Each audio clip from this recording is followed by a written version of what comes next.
Bonjour et bienvenue à ma masterclass Révolutionner votre assiette, transformer votre relation aux aliments et votre vie.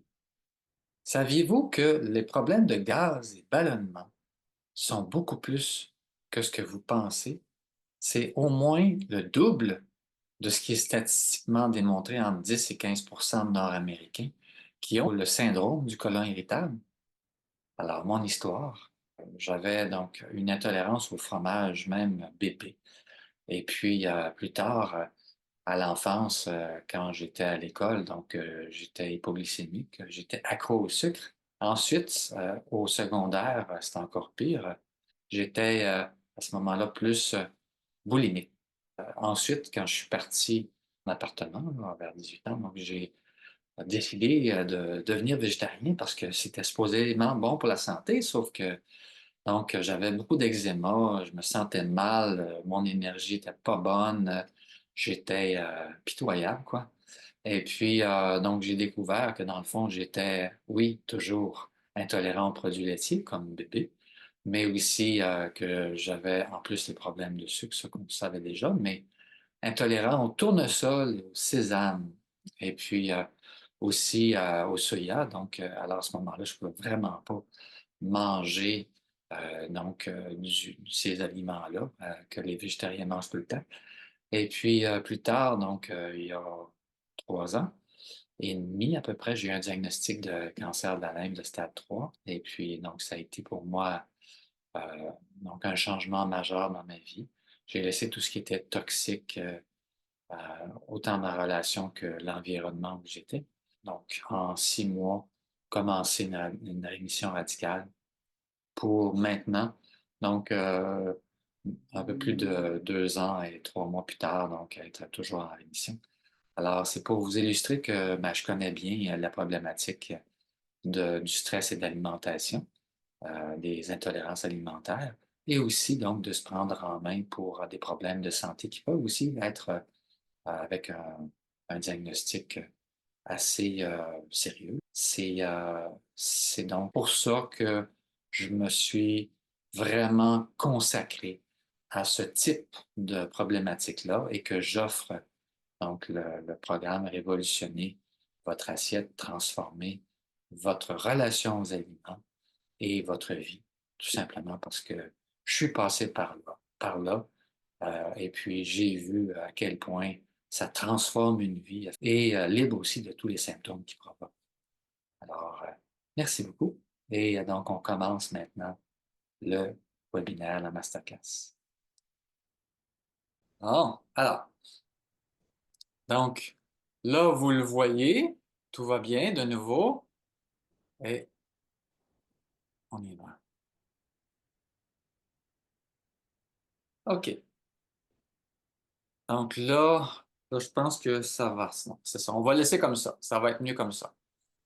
Donc, dans le fond, il y a pas mal plus de gens qu'on pense au Canada et en Amérique du Nord qui sont affectés par les problèmes gastro-intestinaux.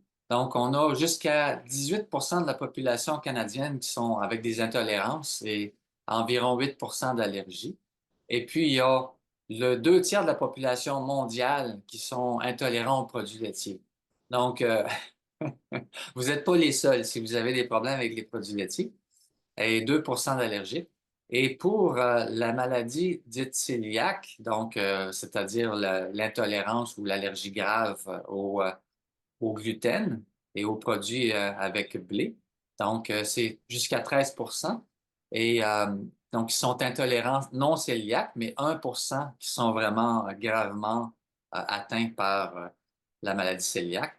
Et 100% de la population, à force de manger du gluten, deviennent irrités par le gluten du blé moderne et donc peuvent en avoir des symptômes. Alors, c'est bon de slacker la poulie sur le blé en général. C'est ça que ça veut dire. Donc, des maux de ventre. Alors, c'est sûr que c'est important, pas juste de penser à les soulager temporairement. Il y a des très bons outils que je vais vous donner aujourd'hui même pour soulager, donc de façon euh, efficace, les problèmes au niveau gastrique au niveau du ventre. Mais pour vraiment aller au-delà de ça, puis que ce soit une solution qui soit plus durable, à ce moment-là, il faut creuser plus, puis se poser la question, ben oui, c'est ça. Fait que qu'est-ce qui fait que j'ai des inconforts digestifs, des problèmes de ventre, et comment est-ce que je peux y remédier? Alors, c'est ce qu'on va voir aujourd'hui. Donc, comment est-ce qu'on peut détecter qu'est-ce qui nous aggrave? Et puis, quelles sont les stratégies pour favoriser la digestion, comme je le disais tantôt? Et puis, curieusement, il y a des gens, des fois, qui sont améliorés, donc qui vont bien en mangeant, par exemple, de la tomate. Hein? Et puis, là, ils mangent aussi du blé, puis ça va bien. Mais en mangeant du blé puis de la tomate, ça va pas pantoute. Même chose pour aussi l'association avec le fromage. Donc, c'est les exemples les plus courants que je vois dans ma clientèle. C'est que il peut y avoir donc certains aliments auxquels on n'est pas intolérant, mais d'autres fois, quand on les associe à autre chose, c'est là que ça marche pas, ça passe pas. Et puis aussi, comme je le disais tantôt, l'état d'esprit dans lequel on mange un aliment qui fait toute la différence par rapport à notre capacité de bien le digérer et de ne pas avoir de conséquences digestives par rapport à cet aliment-là. On va voir aussi qu'est-ce qui apporte le sel pour l'hypertension et le sucre pour le diabète, donc peut vraiment aider les personnes aux prises avec ces problèmes de santé. Et puis aussi au niveau des fringales, donc quand on veut donc avoir plus un objectif poids santé, évidemment, la première chose à considérer, c'est comment est-ce que je peux contrôler plus mes fringales. Comment est-ce que je peux faire en sorte que ben, le morceau de pizza qui reste, même si j'ai plus faim, je le mange pas. Ou bien que je mange un bol de crème glacée et non pas tout le pot. Alors, donc, c'est vraiment ici toujours une question, comme on va le voir tantôt, là, il y a plusieurs outils très, très puissants qu'on peut utiliser pour justement slacker à poulie, comme on dit, par rapport à la quantité et au type d'aliments qu'on peut être tenté de manger. Donc, aussi, c'est ça. Donc, c'est ce qu'on va voir aujourd'hui. C'est tout à fait ces 7 points-là.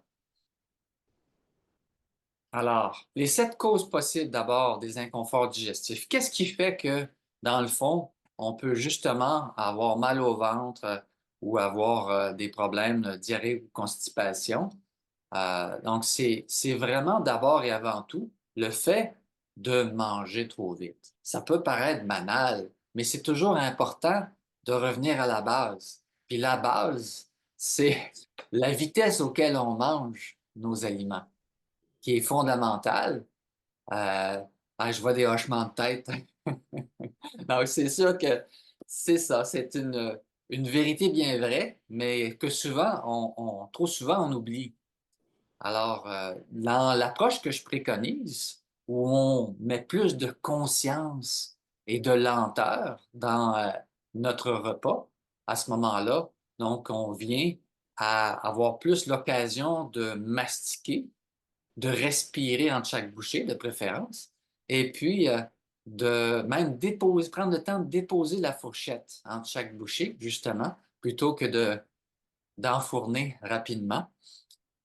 Et puis d'au moins prendre une vingtaine de minutes donc, pour manger notre repas avant de se servir une deuxième assiette, parce que ça prend une vingtaine de minutes entre l'estomac et le cerveau, donc pour que le cerveau ait le message qu'il a plus faim. Alors, c'est donc des outils qui sont vraiment fondamentaux. Juste le fait de se dire, OK, là, je vais prendre plus de temps pour manger, je vais mastiquer, puis je vais respirer en chaque bouchée, je vais déposer ma fourchette. Donc, juste ça, là, c'est énorme, qu'est-ce que ça peut faire comme différence. Ensuite, l'intolérance par manque d'enzymes. Donc là, c'est sûr que des enzymes, ça ne fait pas de tort.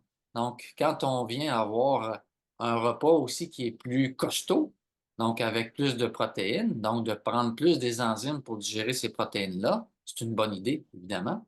Puis, si vous avez donc, sans nécessairement avoir des grosses allergies envers, par exemple, des légumineuses, ben c'est bon de prendre des enzymes spécifiques pour ça, là. Donc, dans le commerce, il y a l'ancien Beano, là, et il y a toutes les enzymes, finalement, qui peuvent vous aider pour digérer mieux vos aliments.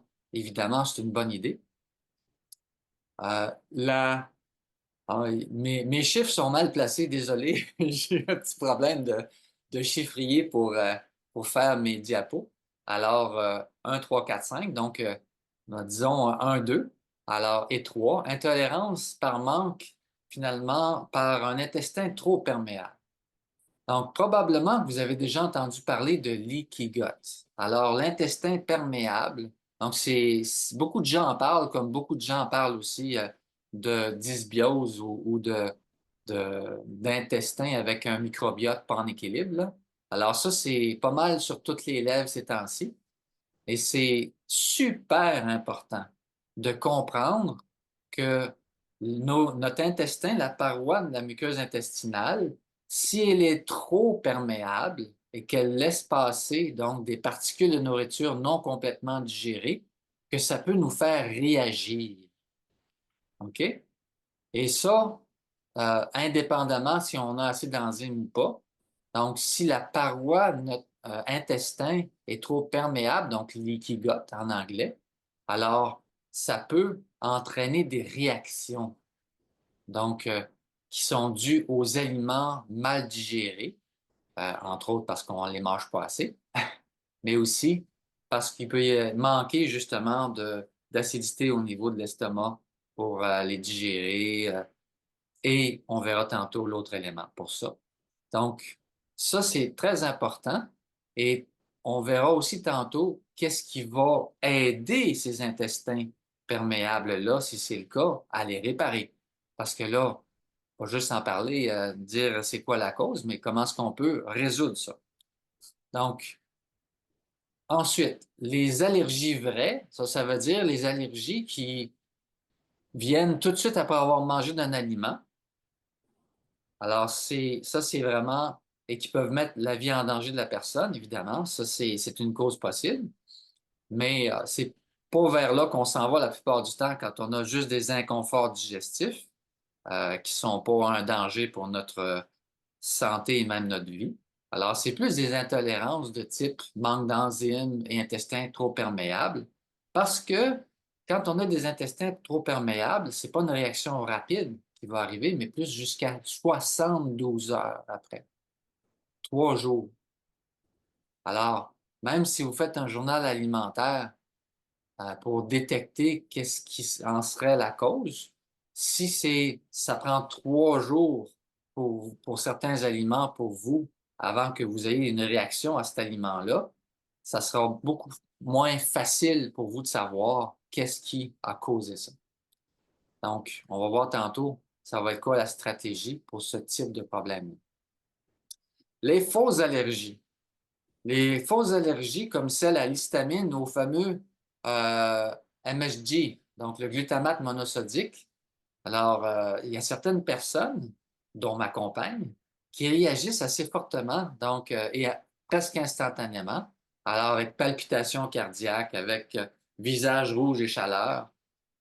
Donc, c'est pas le fun pantoute, mais c'est pas une réaction allergique comme telle qui serait dangereuse pour la santé, mais c'est quand même fréquent un peu là, de voir que la personne réagit rapidement puis devient rouge. Alors, ça peut être à l'histamine, ça peut être au glutamate monosodique ou des aliments qui contiennent pas nécessairement d'histamine, mais des libérateurs d'histamine. Donc, c'est-à-dire que dans notre corps, on a déjà de l'histamine dans certaines cellules et quand on a une réaction allergique, ben naturellement, ce stock d'histamine-là est sécrété et libéré. Puis, il y a certains aliments qui libèrent donc notre propre histamine dans le corps.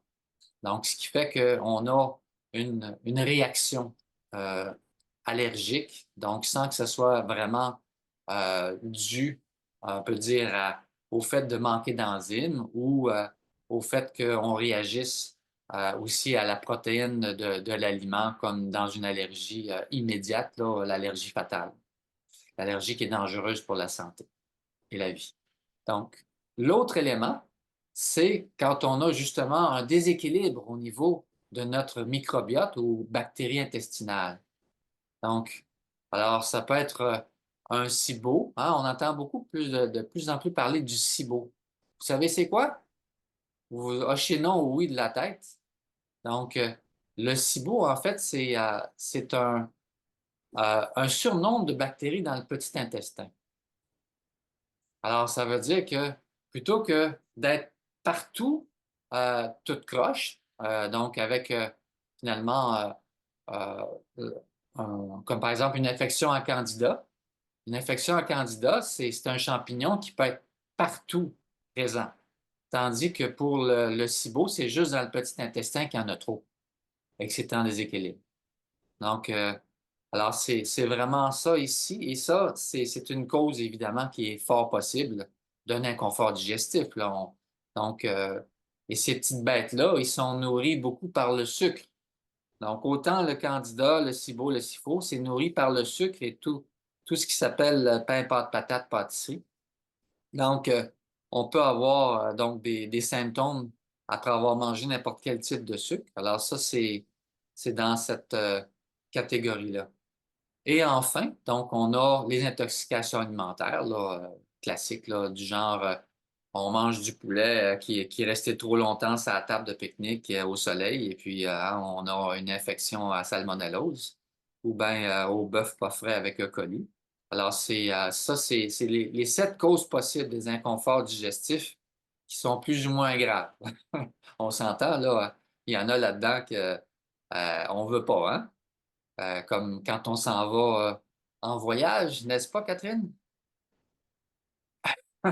Je sais que tu as eu un épisode comme ça d'intoxication alimentaire en voyage. C'est pas cool du tout.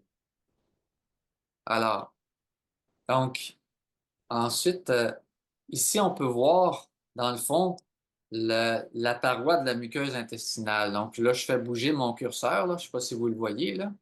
Alors, donc ici, on a comme, comme si c'était à l'intérieur de l'intestin ici, avec tout ce qui peut s'y trouver. Ça, c'est la paroi, avec comme les petits plis, là. C'est comme s'il y avait des cheveux, là. Alors ça, c'est les cheveux de la paroi de l'intestin. Et c'est grâce à ça qu'on est capable finalement d'absorber les aliments, mais de ne pas absorber les mauvaises affaires. Et donc, quand on a un intestin qui est poreux, ça donne ce qu'on trouve à ce qu'on voit à droite. Donc, on voit que les espaces entre les cellules sont larges. Et ça fait que on laisse passer les particules des aliments pas bien digérés. Et il y a aussi les autres affaires comme les mauvaises bactéries, les toxines, vers le flot sanguin de notre corps. Et c'est à ce moment-là que le corps, il perçoit ces éléments-là comme si c'était un microbe extérieur. Fait qu'il veut se défendre, lui.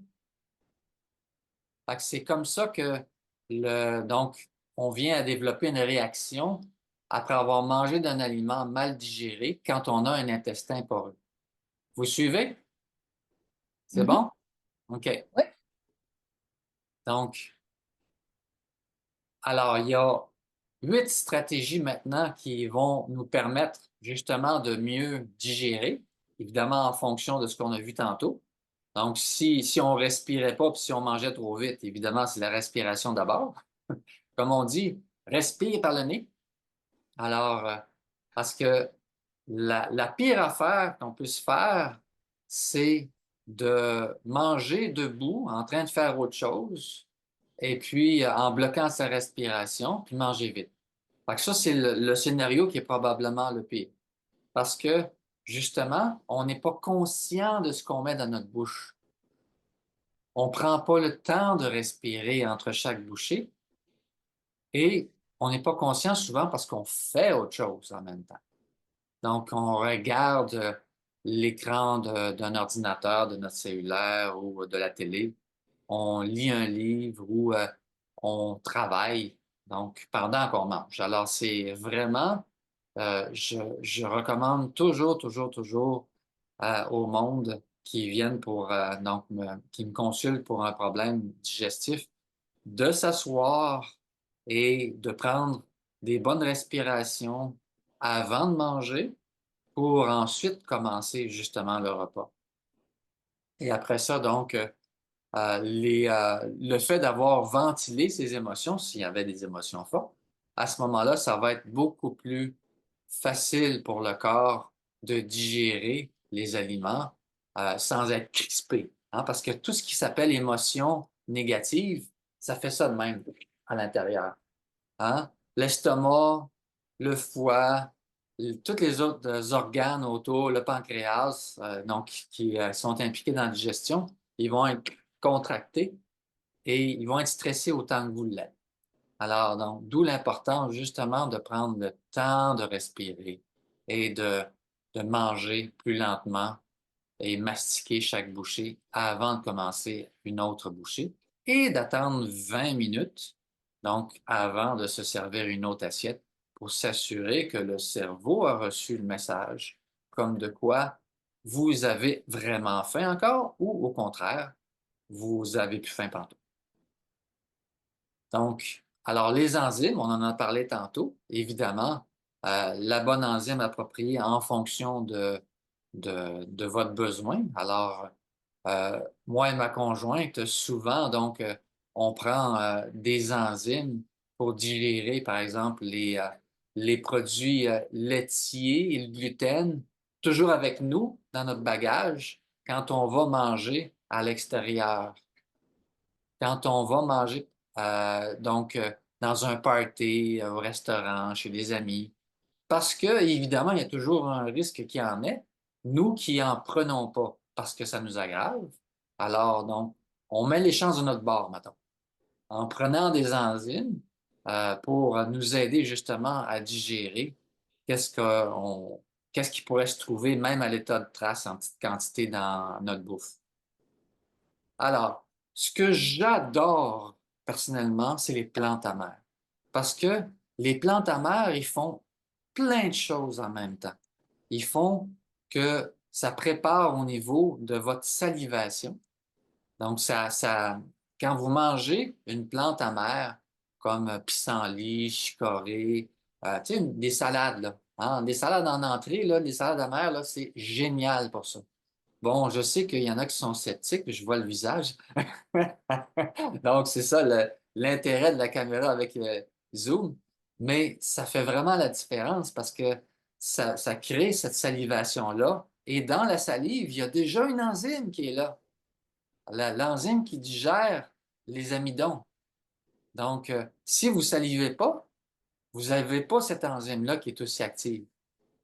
Et si vous salivez pas, le processus aussi de création d'enzymes et d'acidité dans votre estomac, parce que c'est comme annonciateur que vous allez manger, hein. Autant l'odeur de votre bouffe, autant la vue de votre bouffe peut vous faire saliver, hein, quand c'est appétissant, évidemment, là.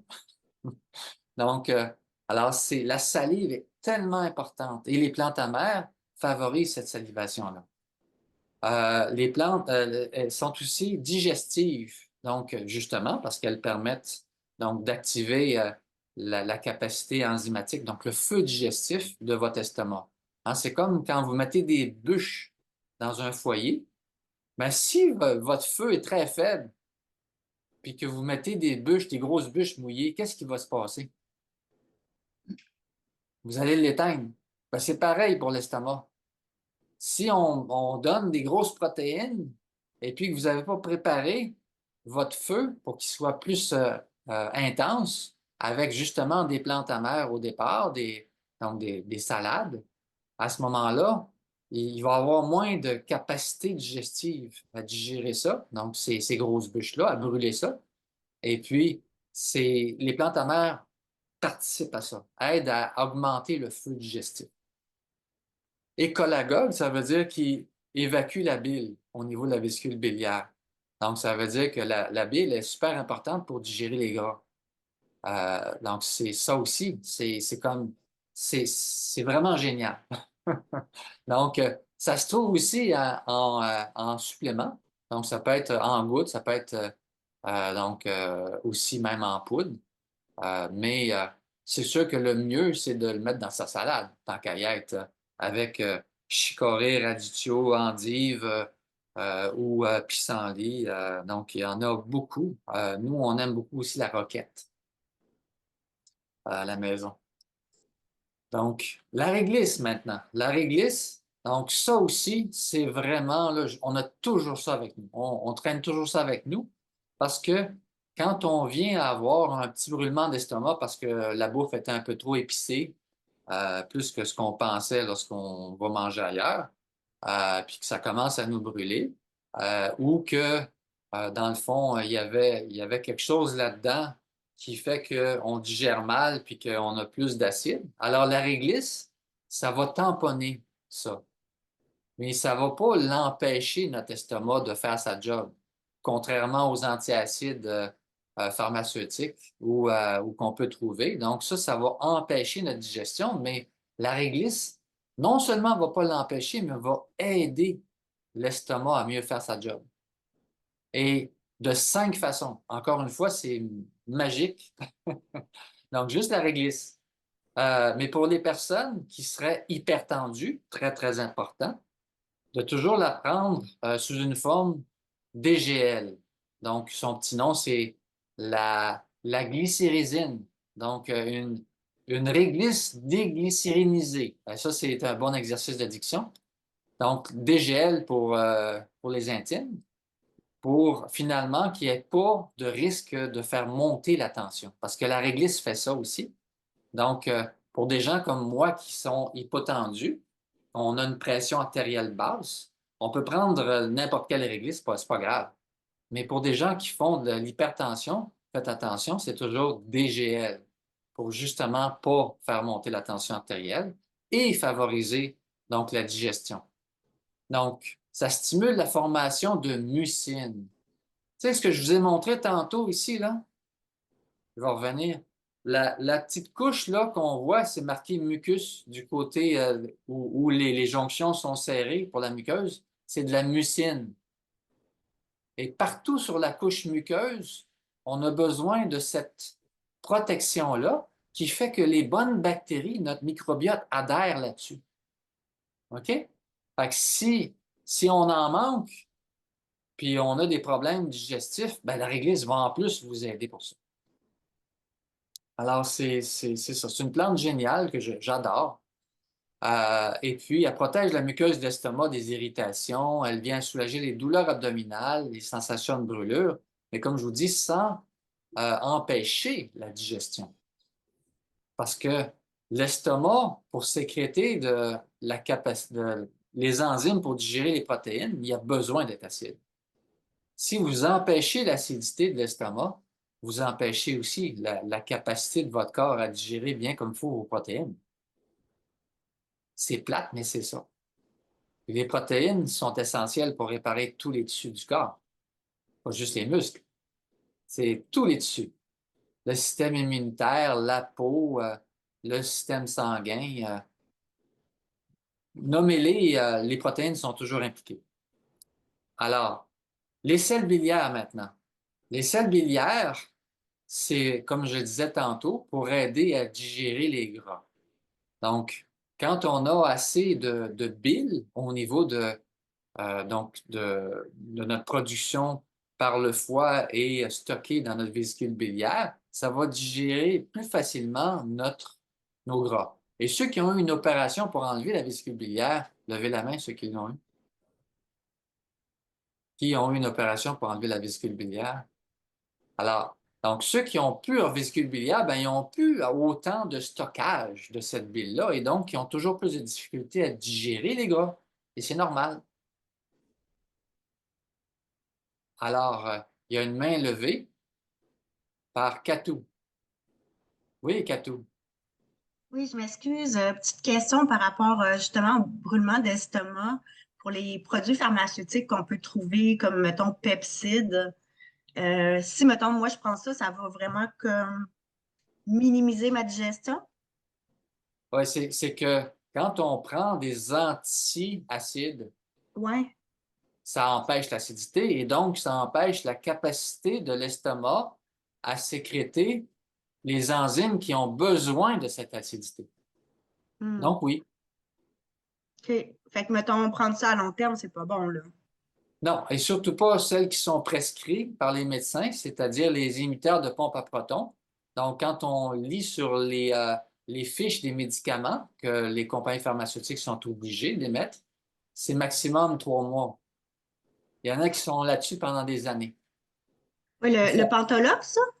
Pentoloc, exactement.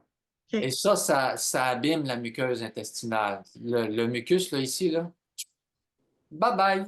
Et donc, les bonnes bactéries qui n'arrivent pas à adhérer à cette muqueuse et à protéger, donc, l'intestin. OK? Super intéressant. Merci beaucoup. Oui. Donc, alors ici, on a euh, les produits pour réparer, justement, on est rendu à bonne place, c'est bon, ça posait la question à bonne place. Alors, pour réparer le leaky gut, alors l'intestin imperméable, alors il y en a plusieurs, évidemment. Et qu'est-ce qui fait qu'on a cette couche muqueuse, donc la mucine, sur donc, le revêtement de nos intestins?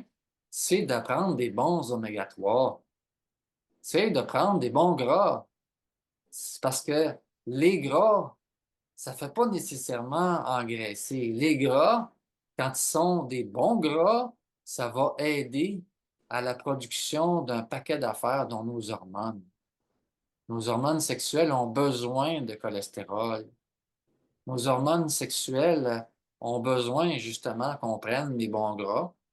Et on a aussi besoin de ces bons gras pour protéger chacune de nos cellules. Chaque cellule autour, c'est du gras. Et si on n'a pas ce bon gras-là, ils sont attaqués par des différents envahisseurs. Donc, on a besoin, et la couche de notre muqueuse intestinale est aussi donc tapissée de ce bon gras et qui va travailler ensemble avec les bonnes bactéries à, à votre santé. Alors, les produits pour réparer le leaky gut, donc oméga 3, vitamine A, glutamine, ça c'est une base de protéines, là, un acide aminé. Un bon gras, donc c'est un acide aminé à chaîne courte, donc un acide gras à chaîne courte, excusez, donc qui s'appelle le butyrate, entre autres, et certains symbiotiques. Un symbiotique, c'est un prébiotique et probiotique en même temps. Donc, vous avez les deux. Et même plus que ça, vous avez même les postbiotiques et les parabiotiques, ce qu'on connaît beaucoup moins, mais c'est comme des bactéries qui sont avec ce qui les nourrit, puis avec aussi qu'est-ce qu'ils sont capables de donner comme production. Donc, comme des vitamines sont produites par certaines bactéries. Imaginez-vous donc dans vos intestins, vous êtes capable de produire de la vitamine B. Vous êtes capable de produire des enzymes et certains probiotiques, donc ils sont fermentés, comme ce qui se passe au niveau de votre intestin, pour être capables eux aussi de produire des vitamines et des enzymes. Donc, d'où le nom symbiotique, qui est très différent d'un simple probiotique. Donc, ça, c'est extrêmement utile. Ensuite, les deux dernières stratégies, justement, c'est la bêtaïne HCl pour augmenter l'acidité au niveau de l'estomac quand il n'y en a pas assez. Et donc, les fameux symbiotiques qui sont, comme je disais, donc les fibres des prébiotiques, les bactéries des probiotiques, les enzymes, vitamines et acides gras et acides aminés des postbiotiques, et enfin les parabiotiques, donc qui sont une autre affaire qui aident à ce que notre système immunitaire puisse être comme, en bon feedback avec nos intestins. C'est spécial, hein, mais ils se parlent, aux autres, là. Ils se parlent, ils s'envoient des messages.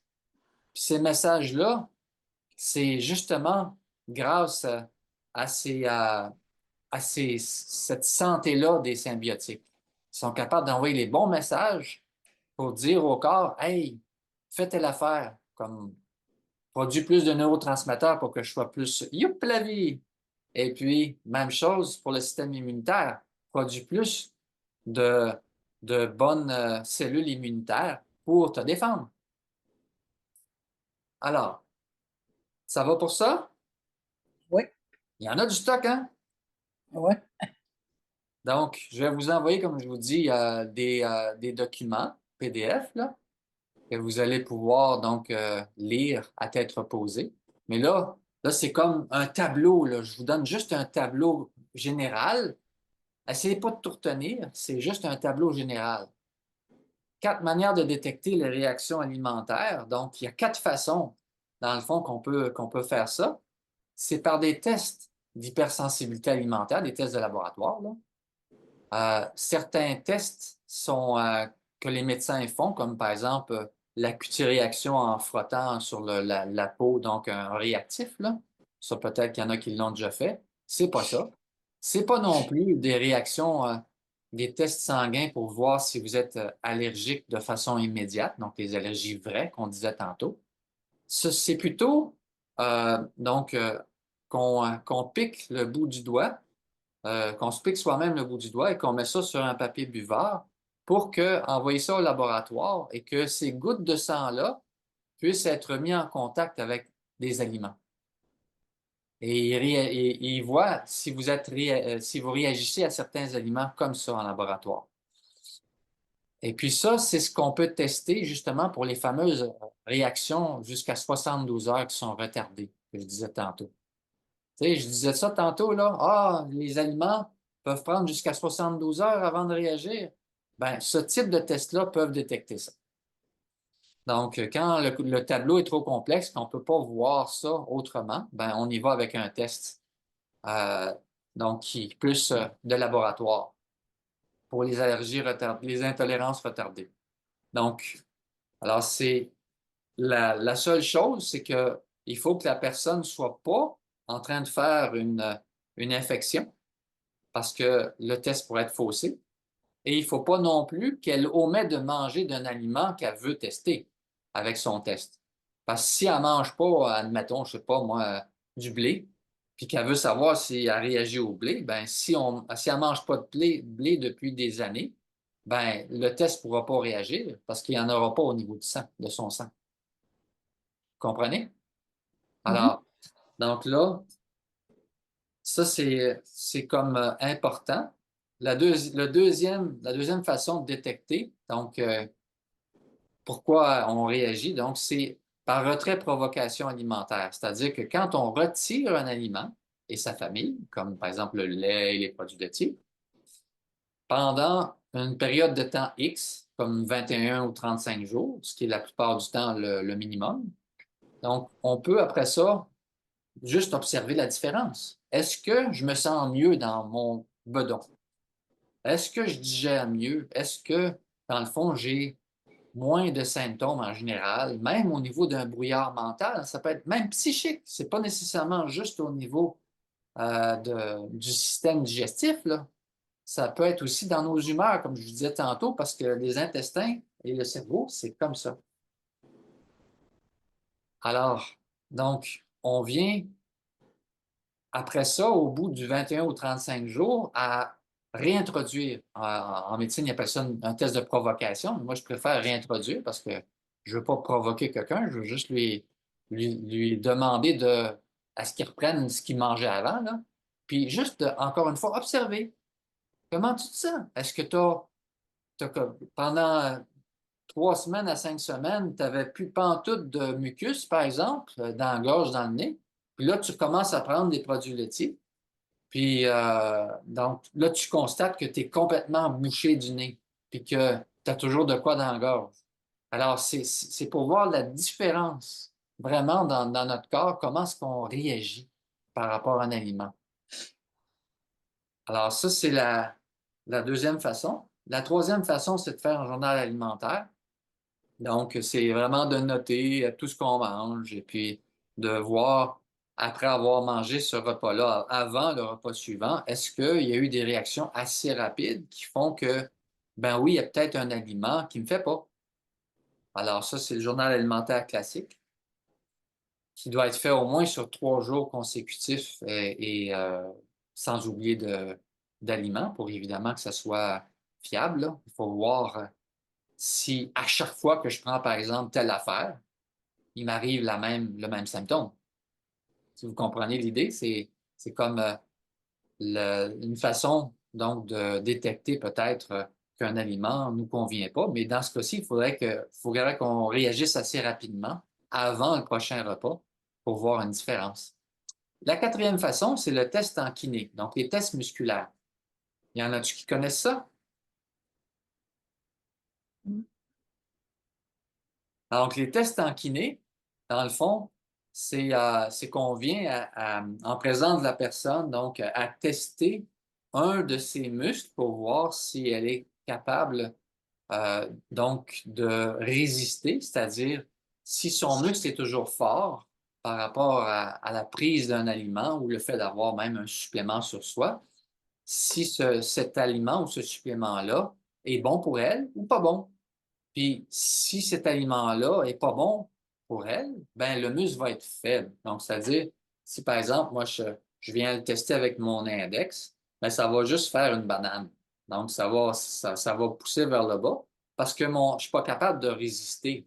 Je fais la même résistance au départ, puis je pose une question, puis là, ben, moi, en tant que donc praticien en kiné pratique, donc c'est sûr que je le fais sur la personne pour vérifier. Puis ça peut être assez impressionnant parce que des fois, les gens disent, ben là, moi, non, je ne suis pas en tout intolérant au fromage. J'adore le fromage. J'en mange 4 fois par jour à longueur de semaine. Et puis, non, mon fromage, c'est sûr qu'il passe bien. Hein? On a vraiment une idée préconçue parce qu'on aime le fromage. Et puis là, on vient faire le test. Et puis là, on demande, OK, fromage toléré et le corps, donc, est capable de bien le prendre. Puis là, ça fait une banane. Puis là, la personne a dit, ah, shit, j'ai vraiment fait tout ce que je pouvais pour tenir mon doigt, mais ça n'a pas tenu. Alors, c'est comme assez révélateur, des fois, qu'il y a des aliments auxquels on est attaché et puis qui sont pas bons pour nous en ce moment. Et je dis bien en ce moment parce que parfois, on peut les réintroduire. Hein. Donc, je dirais même, la plupart du temps, on peut les réintroduire.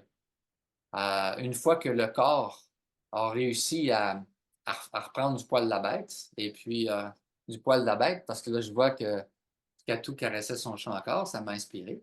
Donc, et puis, on a finalement ici, quand on réagit fortement à un aliment, oui, on a plus à le laisser pour longtemps, mais si on réagit plus faiblement, donc c'est pour une moins longue période. Alors, à ce moment-là, on peut l'éviter pour 6 mois, 3 mois, puis après ça, possiblement le réintroduire. Et donc, genre 1 fois par semaine, 2 fois par semaine. Alors, c'est vraiment ici des 4 approches qui sont les plus utilisées pour justement détecter c'est quoi la source des hypersensibilités alimentaires. Alors, on va terminer avec 2 petites choses. Donc, qu'est-ce qui nuit à l'hypertension et au diabète à part le sel et le sucre? Alors, ça, c'est souvent, donc, ça peut être assez clair que le médecin, tout ce qu'il nous dit quand on souffre d'hypertension, c'est coupe le sel, puis prend ce médicament-là. Mais il n'y a pas juste ça dans la vie. Même chose pour le diabète. Coupe le sucre, puis tout va bien aller. Ben non, c'est pas aussi simple que ça. Alors, il y a d'autres facteurs à prendre en compte. Donc, pour quand on fait une réaction d'intolérance alimentaire, on fait une réaction qui engendre de l'inflammation. Je répète, quand on fait une réaction à quoi que ce soit comme aliment, on fait une réaction d'inflammation. Une inflammation qui peut être silencieuse, qui n'est pas douloureuse, mais qui est quand même là dans le corps. Et cette inflammation peut engendrer des problèmes d'hypertension et peut favoriser donc le fait que la personne gère moins bien son taux de sucre, sa glycémie lorsqu'elle est diabétique. OK? Donc ça, c'est important. Alors, quand on enlève ce qui ne nous fait pas du bien comme aliment, on peut aussi favoriser notre tension artérielle et aussi notre diabète, au-delà du sel et du sucre. OK? Donc, ça, c'était ce point-là. Et le dernier point, et non le moindre, les fringales. Donc, qu'est-ce qu'on fait quand on a une fringale et qu'on voit qu'il y a un aliment qui nous tente en titi à côté de nous puis que ça nous tenterait d'en manger? Bon, petite parenthèse, moi, j'étais une bébête à sucre quand j'étais petit. À chaque fois, quand j'étais au primaire, que je trouvais une scène noire à terre, quand ça existait, scène noire, j'allais au dépanneur m'acheter des bonbons. Puis, je m'empiffrais la face, puis j'étais comme buzzé, puis je savais pas pourquoi, mais dans le fond, j'étais hypoglycémique. J'avais un problème avec mon taux de sucre sanguin. Et puis, plus tard, ce que je ne vous ai pas dit tantôt, quand j'étais adolescent, j'étais boulimique. Alors, il n'y a pas grand monde qui, en me regardant le visage, pourrait dire que j'ai eu un problème avec le poids, mais moi, j'ai été boulimique quand j'étais jeune et je mangeais trop. Puis, donc, je me sentais pas bien pantoute, puis je n'allais pas bien non plus. Donc, ni au niveau dans mon corps, ni dans ma tête.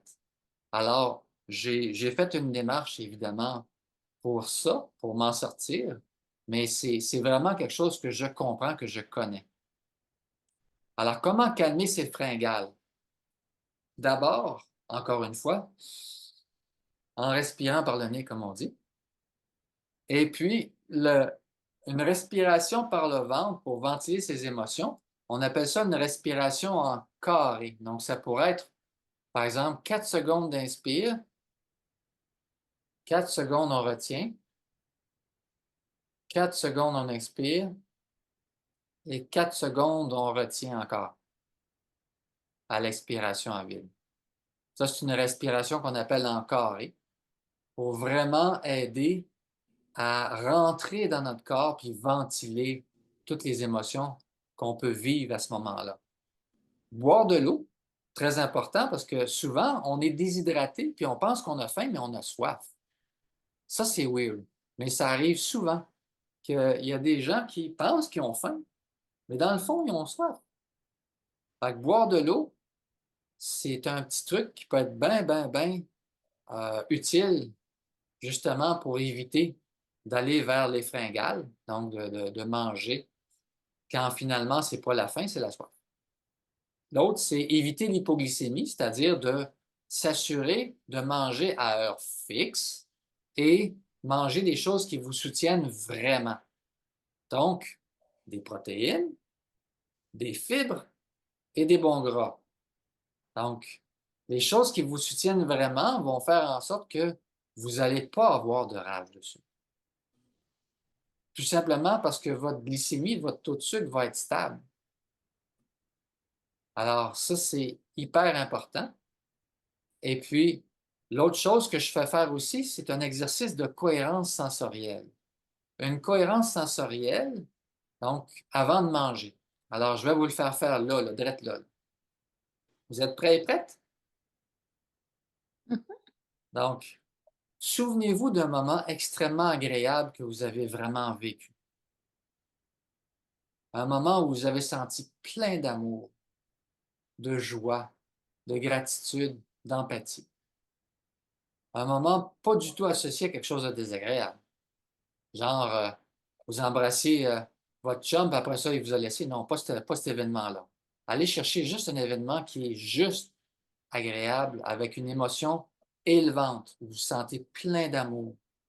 Ça peut être aussi simple que de caresser son chat, ça peut être de regarder un coucher de soleil, les aurores boréales la semaine dernière, ça peut être le fait de prendre un bébé dans ses bras. Est-ce que vous avez votre moment? Donc, hochez oui de la tête si vous avez votre moment. Donc, et puis, gardez votre moment, puis maintenant, mettez votre main gauche ou droite, peu importe, sur le cœur, et puis, respirez par votre cœur. Sentez votre cœur battre et respirez. Et imaginez que vous respirez littéralement comme si vous aviez une bouche votre bouche et votre nez au niveau de votre cœur. Donc, l'air rentre par le cœur, l'air sort par le cœur. À chaque inspire et expire. Et amenez ce sentiment élevé-là, comme si vous le viviez maintenant, l'événement. L'événement où vous vous sentez plein d'amour.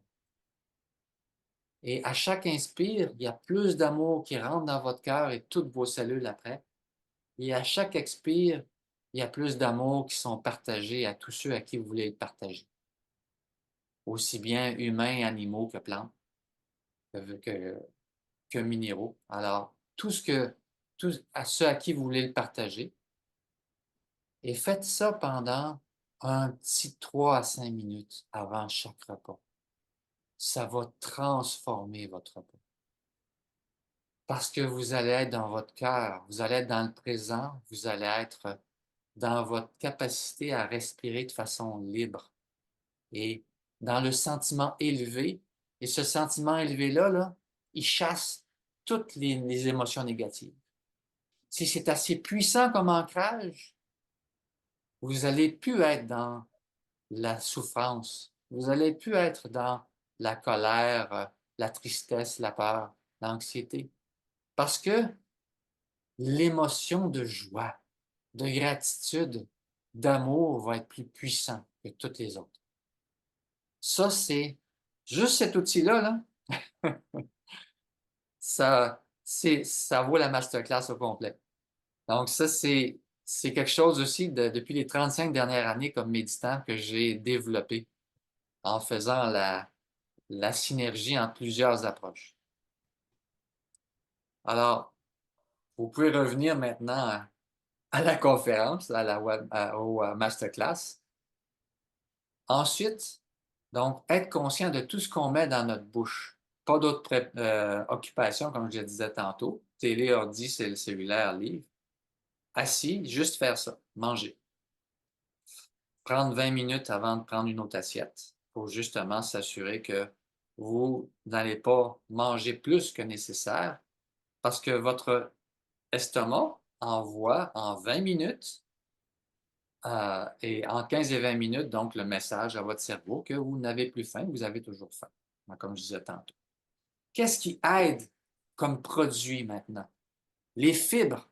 Automatiquement, les fibres vont aider à créer un effet de satiété.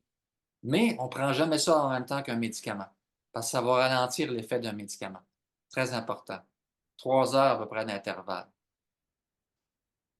La L-glutamine, donc, qui est, je le disais tantôt, donc, une base de protéines, donc, qu'on peut trouver dans le commerce en supplément. Donc, des produits qui contiennent de la L-théanine. La L-théanine, c'est un extrait du thé vert, mais plutôt que la théine, qui est excitante, comme la caféine, on a l'effet calmant, imaginez-vous donc. Dans le thé, il y a l'effet excitant et l'effet calmant, les deux. Et la théanine n'est que calmante. Et c'est excellent, la théanine, pour calmer justement les fringales, l'anxiété, donc les difficultés de trac ou quoi que ce soit qui serait difficile pour la personne, finalement, comme charge émotive intense. La L-théanine aide pour ça. Alors, et l'autre truc qu'une de mes étudiantes stagiaires que je supervise en naturopathie, qui est pas mal hot aussi au niveau d'approche nutrition holistique, donc c'est de combiner du miel avec de l'huile de coco et de la cannelle. Alors, miel, huile de coco et cannelle, les trois, genre dans un grog chaud, là, donc, va calmer les fringales et même enlever le goût du sucre. Alors, c'est assez étonnant.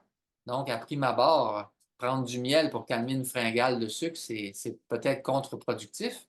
Mais non, parce que si une personne est très accro au sucre, ça va même être plus soft que d'aller vers des plantes amères tout de suite. L'amertume, d'habitude, est détestée par les gens qui adorent le sucre.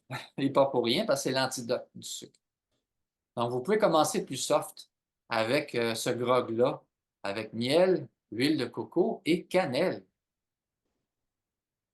Donc, je vous l'ai dit tantôt, qu'est-ce qui fait qu'un aliment est bien toléré? Parfois, il ne l'est plus à un moment donné. C'est souvent la charge émotive qu'on peut vivre lorsqu'on mange cet aliment-là. Et c'est aussi parce que le corps est tanné de manger la même affaire. À un moment donné, il dit, hey, passe donc à un autre aliment là, plutôt que de manger une caisse de clémentine. Je connais des gens dans ma famille, pour ne pas les nommer, qui, qui avaient justement des rages alimentaires. Ça peut être de manger une caisse de clémentine à Noël. Puis après ça, ils sont écœurés. Ils n'en mangent plus. Et puis, donc, c'est comme, à un moment donné, le corps en veut plus.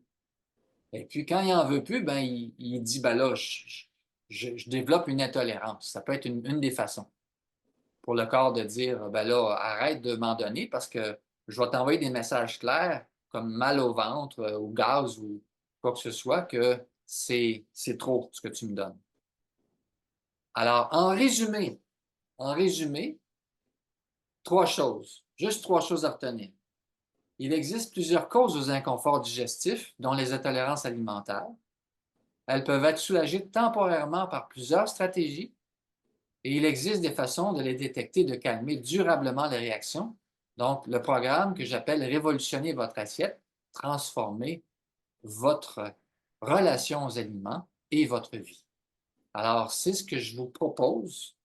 Donc, alors c'est vraiment ici, euh, dans le fond, l'idée, c'est si vous êtes intéressé à venir à bout de vos inconforts digestifs, et pas juste temporairement, mais plus de façon à ce que ça dure dans le temps, ben, il y a un programme que j'ai bâti sur 5 semaines et que je supervise en coaching de groupe pour que vous puissiez intégrer plus facilement les exercices que je donne au fur et à mesure. Alors, j'ai beaucoup aimé cette citation-là de Martin Gray. L'humain a toujours devant lui deux routes, et c'est entre elles qu'il doit choisir. Deux routes devant le regard, deux destins. Et à chaque nouveau pas, il y a un nouveau croisement, un Y. Deux routes encore, deux destins possibles. Et il en va ainsi jusqu'à la dernière seconde de sa vie. On a toujours le choix dans notre vie de choisir le côté à gauche plutôt qu'à droite, celui qui nous permet d'être sur notre X, au meilleur de nous-mêmes au niveau de notre santé. On a toujours le choix. Il n'est jamais trop tard. Et Martin Gray, je ne sais pas si vous le connaissez, lui, c'est un rescapé des camps de concentration en Pologne. Il a perdu toute sa famille et il a réussi à se sauver. Et quand il a réussi à bâtir une famille, quand il était en France, il s'est absenté pendant que sa femme et ses enfants étaient à la maison et sa maison a passé au feu, ils sont tous morts. Il a perdu 2 fois toute sa famille. Et il était encore à dire, excusez-moi, je suis émotif, ça me touche. Il était encore à se dire, ben oui, on n'est pas soumis à notre destin, on est soumis à nos choix dans notre vie. Puis lui, il a choisi de s'enfuir, même si c'était presque impossible, des camps de concentration, et il a choisi de continuer de vivre, même s'il a perdu toute sa famille. On a toujours le choix. Et moi aussi, j'ai fait ce choix-là par rapport au cancer que j'ai eu, soit dit en passant. Donc, c'est sûr que euh, on a à s'outiller pour être capable de faire ça. Et c'est ce que je propose justement avec le programme Révolutionner votre assiette. Donc, que justement, je, je vais vous montrer ici. Alors, je vais vous partager l'autre document qui est plus, donc, le desktop.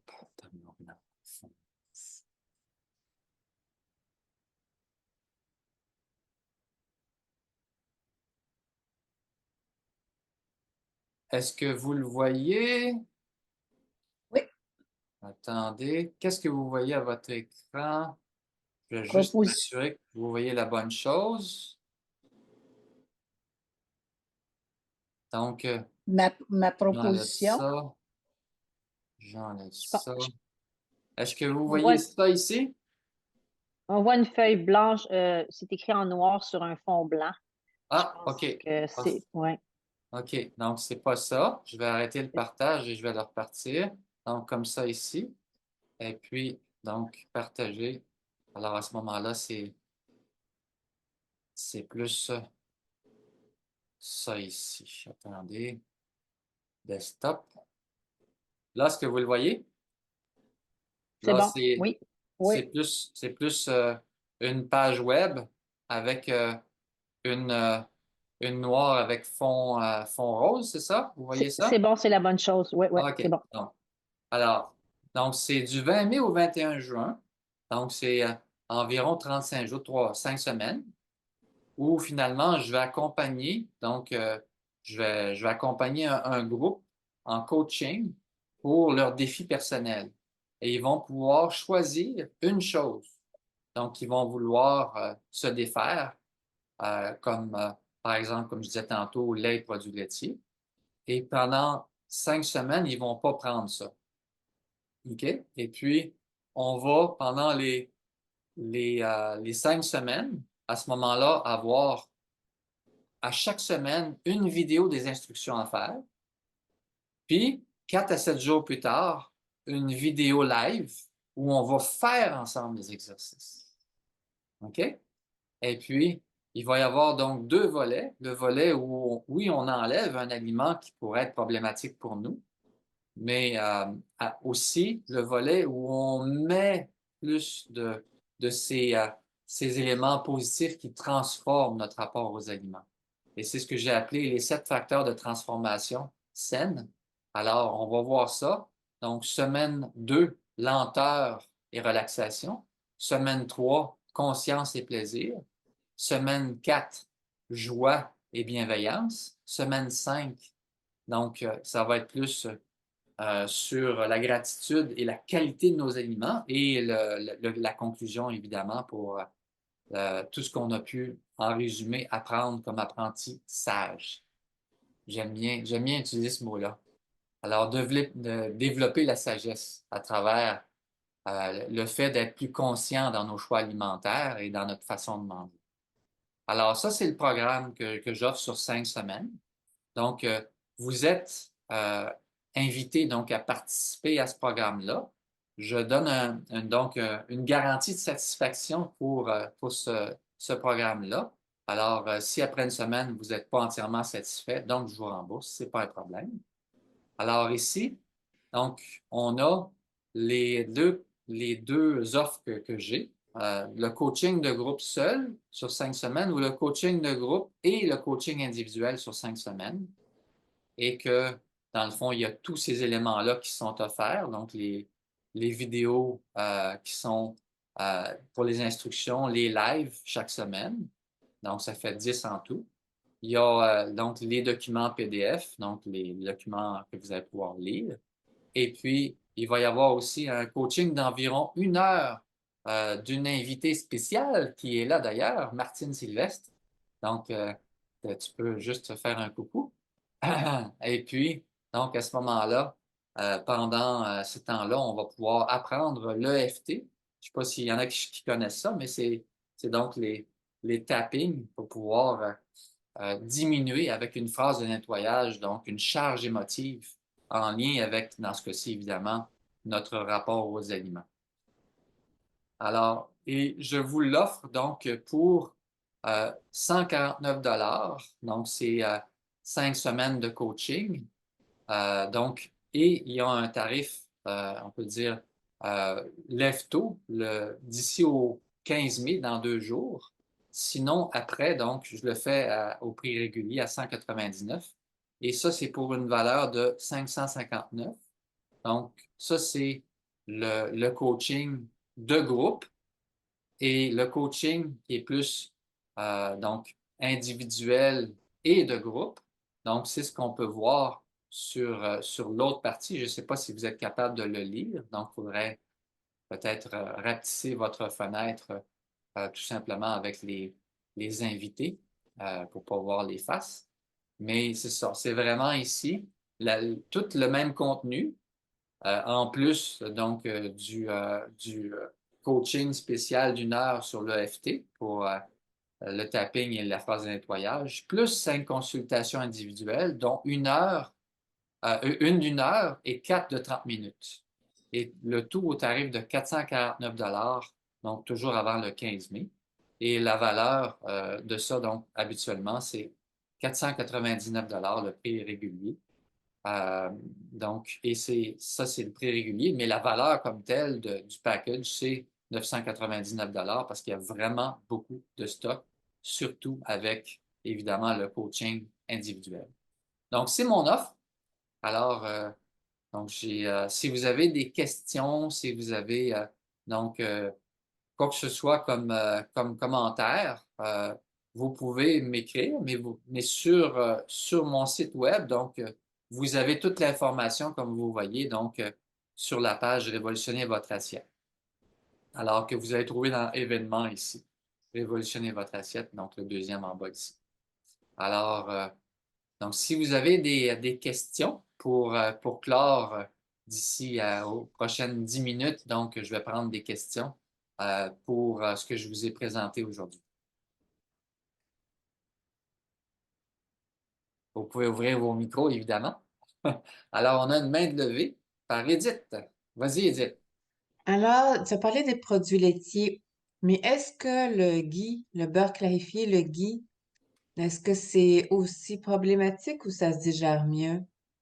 En fait, c'est justement là qu'on peut le voir plus spécialement avec des tests musculaires en kiné. Parce que des fois, ça peut être bien passé, mais d'autres fois, non. Tu comprends? C'est quand même un produit laitier, mais qu'on a enlevé une fraction, donc qui est plus putrescible, donc qui va plus euh, éviter le rancissement, disons. Hein? Un beurre ghee, on peut le laisser à température pièce, puis il ne va pas rancir. Mais c'est ça, c'est pas nécessairement que vous allez autant réagir qu'aux autres, mais ça se peut qu'il ne vous convienne pas aussi. Mais pour ça, ben, c'est de le faire en kiné. Donc, faire un test musculaire. Ça répond à ta question, Edith? Merci. Plaisir. Jean-Pierre, j'ajouterais que toi qui prends pas de produits laitiers depuis vraiment longtemps, moi, quand je t'ai rencontré, j'ai été très surprise de voir que tu consommes du beurre. Oui, parce que Donc, tu es un bon exemple que toi, le beurre, ça passe, mais pourtant, on penserait que non. Tu sais, c'est ça. tout à fait, parce que le beurre contient presque pas ou pas du tout de protéines. Et souvent, on réagit plus à la protéine dans l'aliment. Alors oui, pour certaines personnes, le beurre peut très bien passer. Et puis, ça peut être euh, donc correct d'en prendre, évidemment toujours en quantité raisonnable par rapport à d'autres huiles, d'autres corps gras qui sont plus de qualité, comme l'huile d'olive, l'huile d'avocat et l'huile de coco. C'est bon? Merci pour la précision. Une autre question?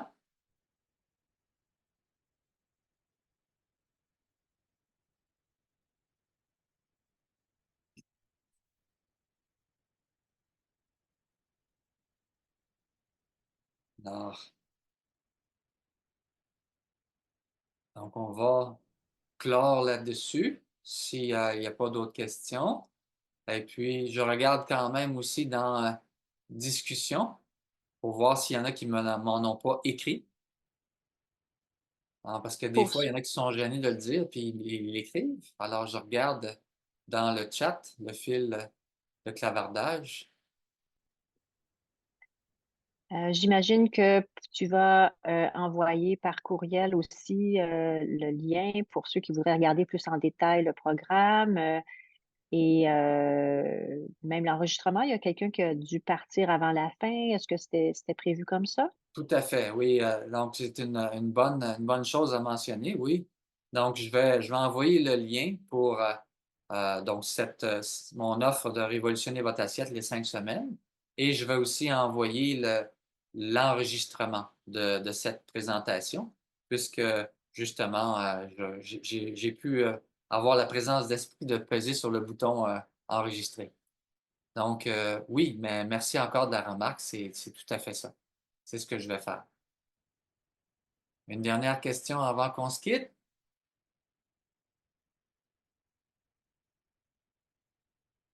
C'est bon. Alors, je vous remercie beaucoup, beaucoup, beaucoup. Ça me fait chaud au cœur de pouvoir partager ça avec vous. C'est pour moi précieux et donc, je suis content de vous l'avoir partagé. Alors, je vous souhaite une bonne journée et donc, si vous avez quoi que ce soit donc, comme question, n'hésitez pas, vous pouvez me contacter. Alors, au plaisir. Au revoir. Merci.